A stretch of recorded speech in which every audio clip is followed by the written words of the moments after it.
Welcome back. Today I'm going to show you how you can save over £1,000 a month and how I did too when I was at university, and then I was in a minimum wage job, so it's possible for anyone. I'm going to save all the boring stuff like tracking your expenses to the end because everyone knows that you have to do that.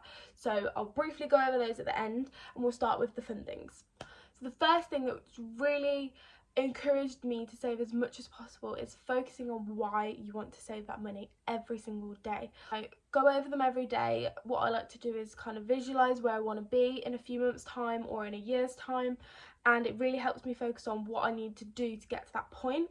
And if I write it down, it just clarifies the way. So focusing on your why and why you want to get to that point is one of the main things. You need to figure out how long it's going to take you to get to that point. A lot of the time you're like, oh my god, it requires a lot more than what I thought to get to that point. The second thing is to save first and spend last.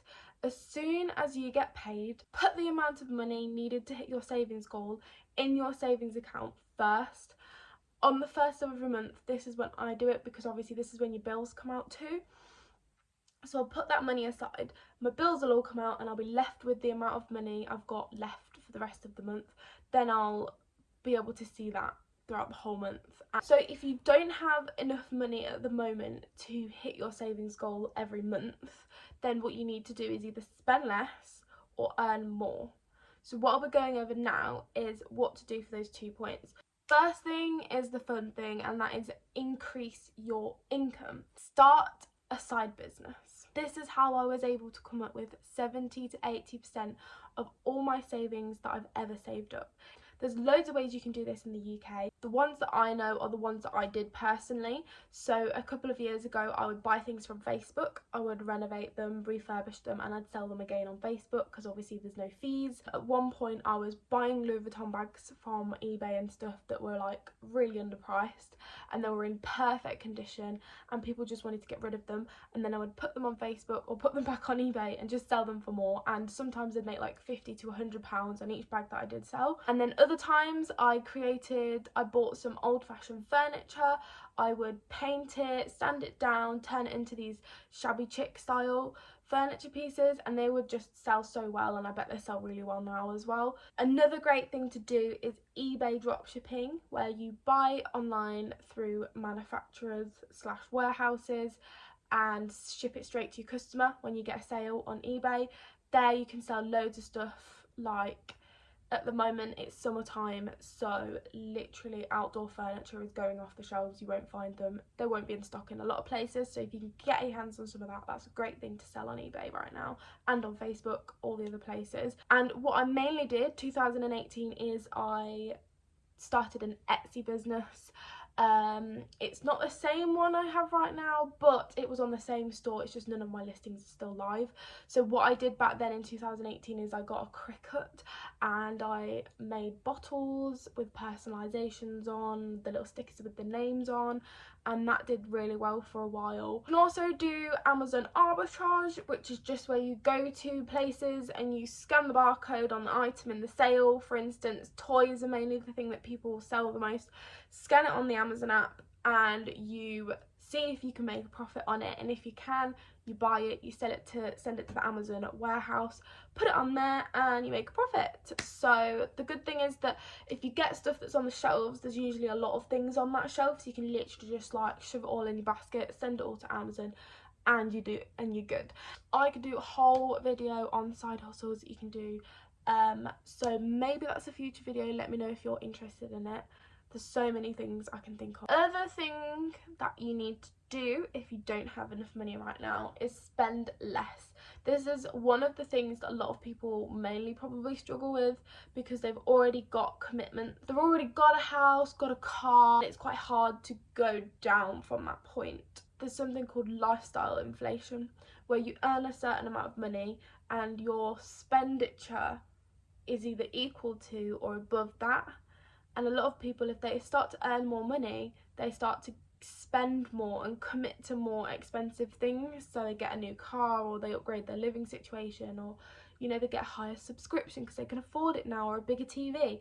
And this lifestyle inflation is what probably 90% of people in this society happens to, because they're constantly in debt.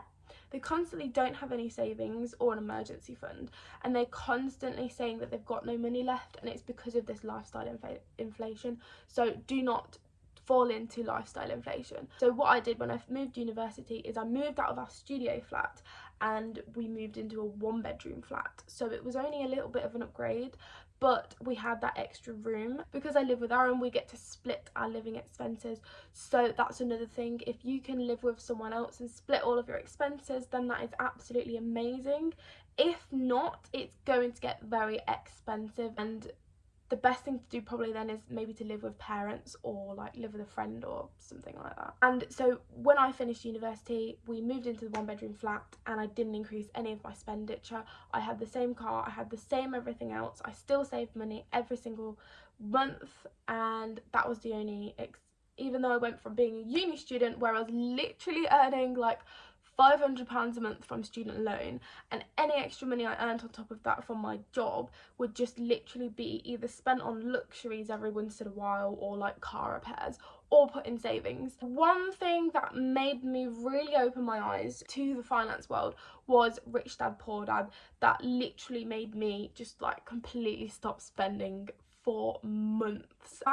That book, Rich Dad Poor Dad, was just, it just really set me off. And recently, the thing, because I haven't read the book in a while, and I think it's worn off now. I've literally read it like 2-3 times now, and the thing that keeps me going now is writing down my goals every single day. So my aim is obviously to buy my first rental property within the next few months. So I know what savings goal I need to hit. I know I need to save this much a month, spend this much a month, and it's really fun just writing down all of my expenses at the end of the month, because there's not really that many on there. So just write down a page of everything that you've bought and what you've bought it on, and it's really interesting just to look at and be like, what did I spend that on?